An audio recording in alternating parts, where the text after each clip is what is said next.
Welcome everybody to Better This Production. And today we're gonna see how, what, when, where, why the directors I love. What I mean by how, what, when, where, why is by how does the inspiration for that director translate into my art? Why is why do I love the director in the first place? When is when did I first see him or her and recognize that they are an inspiration and I like them? Where same I mean where is yeah where is where was I, but that doesn't really matter. I that same thing goes into when what is who they are as well. So a lot of those really go with they go hand in hand. While I explain to you why these are my favorite directors and how they inspire me. Robert Eggers. And the reason I'm starting off with him is because I just uh, watched the movie Nosferatu last week. And let me tell you, it was a visual masterpiece. I loved it. It was great. It was exactly what I wanted that movie to be. It was weird. It was folklore. It was vampires. It was scary. It was what I wanted, what I thought, and what I got. It's the first movie I ever heard of Robert Eggers was obviously The Witch because he did come out with a bang, right? First movie he did, he got a lot of critical acclaim, and I remember it was a period piece. And I'm not sure if I really liked it in the beginning. I think I watched it again. I really did enjoy the second time because I went into it thinking it was gonna be more a horror movie when it actually is a story about a family dissolving into chaos after the loss of their child because of a witch. And then I really started to understand it the second time around when I went through those expectations. Then when I because and it came out what 2016. I was 17, maybe a little earlier, so I wasn't as mature as I am now to watch something like that. What I really liked, what I really knew I liked Robert Eggers was The Lighthouse. That movie did everything I wanted. I watched it in theaters. It was black and white, and that was literally a theatrical experience. Now we're gonna do why. So when you watch Robert Eggers, you can see the passion. He has eye towards period accurate pieces. So he's very meticulous with how his scenes look aesthetically wise because it's very time accurate. And his atmosphere, as well as he takes a lot from folk, right? Even the Witch is a folk tale, right? And I've recently been getting to a lot of folk story and folk telling. So what I really got from him was what I really took from it was the idea of something called mise en scene, right? MISEEN scene, where basically it's everything that makes a scene from the way it's shot to the blocking and just the little things that make a scene good, and he says this thing where like his advice is I really love his advice. I watch the seminars all the time.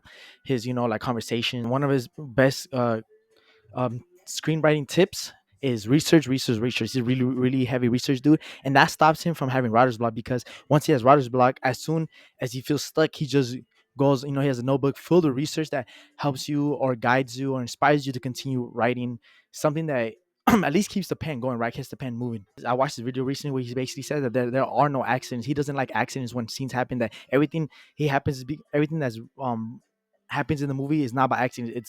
It was constructed in the pre-production. My favorite movie is both. I both love equally. Well, right now I have recency bias, so it's Nosferatu, but I do love the Lighthouse, and I just love his creativity. Even though he really limits himself to really a lot of times one location, except for Nosferatu and Lighthouse, one location, which is one location. The Northman is a little more, what's the word, commercial.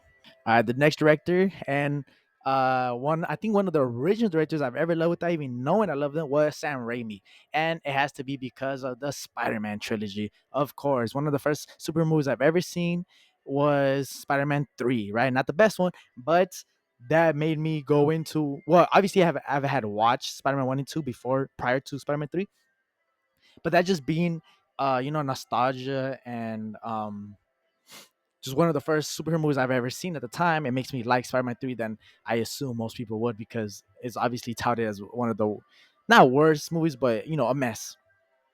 But at the end of the day, why I like Sam Raimi is because his creative camera work.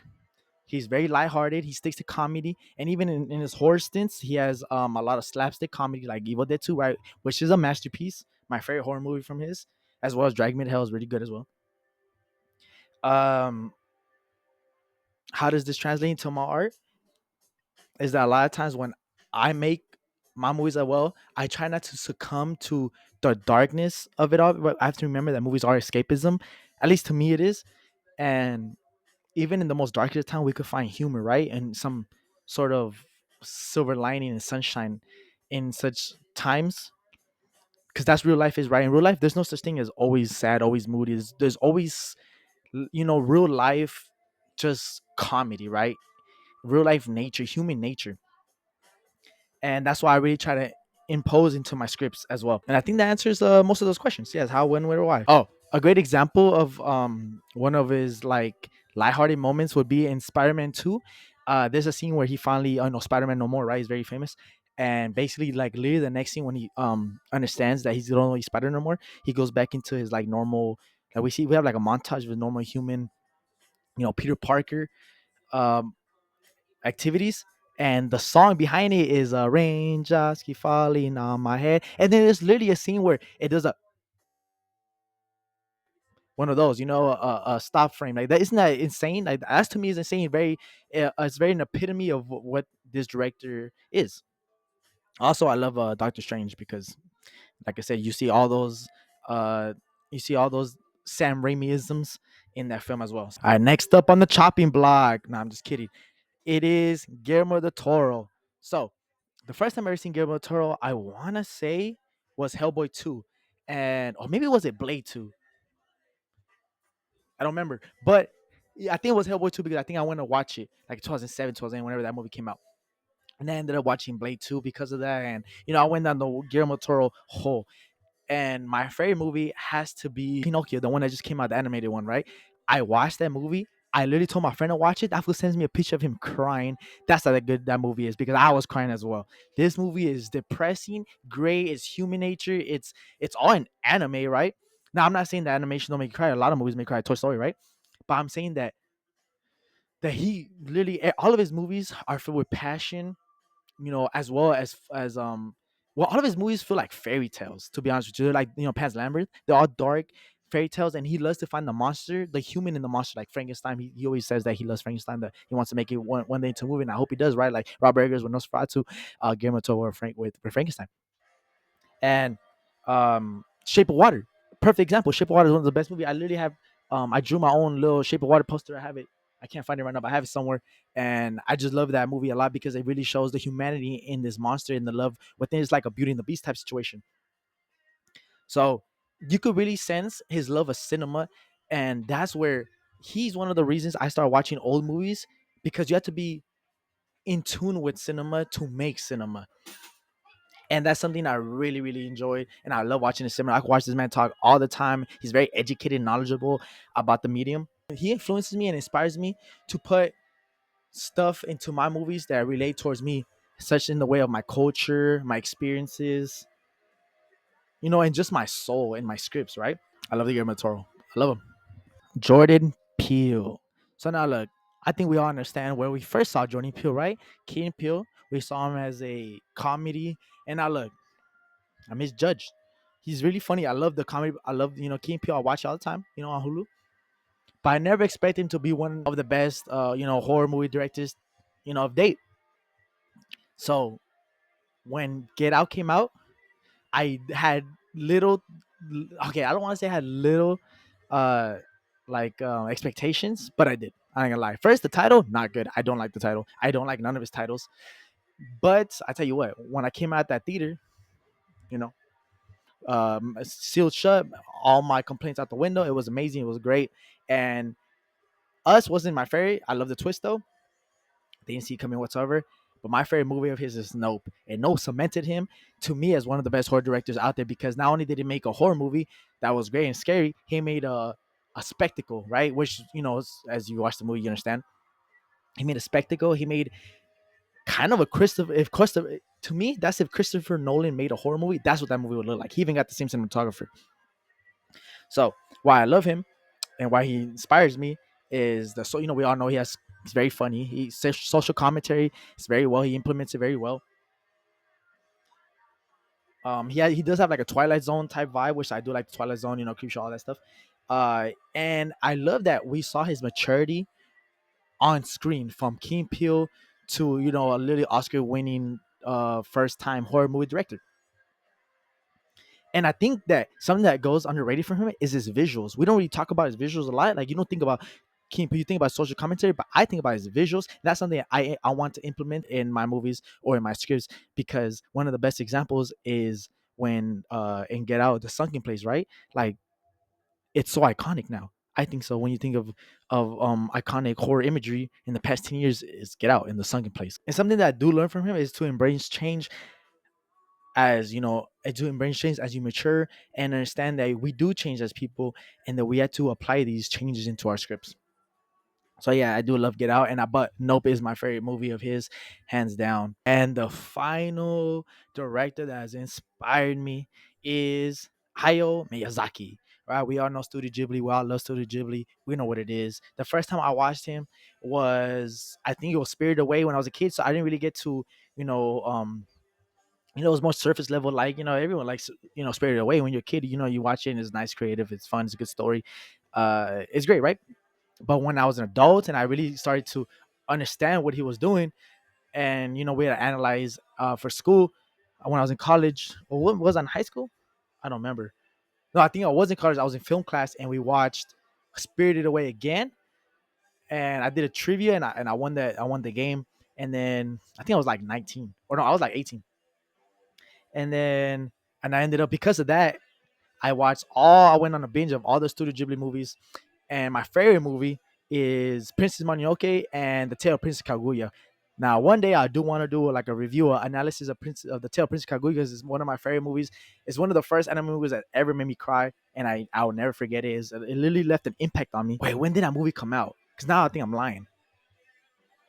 Okay, that's I'm wrong. So when I was younger, I watch like Chris Stuckman and this show called The Schmoes Know, and Jeremy Johns. They review movies, right? And at the time, it was like 2013. Tale Prince Kaguya had come out, and I didn't know it was Studio Ghibli actually, and they were like giving it high praise. And then one of them said they cried. I was like, "That's movie not gonna make me cry," and it did make me cry. And I remember it was around 2013, because that's when Blue Valentine came out, which I want to do another review analysis of that movie. I love the movie as well. Also made me cry. Two different separate movies, but regardless, great, amazing, great year that year. And yeah, that was my first. I'm pretty sure that that's not Hayao Miyazaki. That's just Studio Ghibli. But I do like from Hayao Miyazaki, it is Spirited Away, Princess Mononoke, and I just seen The Boy and the Heron this year, right? It came out this year, the year before, and I did love that movie. So why I love him is that he's a great, phenomenal world builder. He's very magical, fantasy oriented, and he has that child wonderment that comes with making movies, children and adults. Is he writes his fine line, and he's very lighthearted. His storytelling is very unique. That's the one thing I did notice, that he doesn't really follow a traditional story structure, and I really love that, because it goes to show that if you just tell a great story, no matter how it's structured, anyone will watch. Anyone, it's universal. Anyone could connect to it, and he's really great at connecting adult themes with children, with like lighthearted children, atmosphere world. So how I want to incorporate things is in a way where I could tell a dark theme, something that's more adultish, maturish, in a way that doesn't really like that isn't straight in your face, and isn't hounding you and constantly being thrown your way. And that's something I really got from him. So yeah, some honorable mentions that I do love as well is Christopher Nolan. I love, because obviously the Dark Knight series is one of my favorite series of all time. I love Fede Alvarez in the horror. Like, I'm a big horror fan, as you can see, and I do love the Evil Dead 2013. Even another one that inspires me is the director of the Terrifier movies. I'm not sure, I don't remember his name. Damien Leone. His story, I love watching his interviews as well. How he talked about, first making prosthetics and art and special effects to having an iconic horror mascot, which I never thought was possible these days.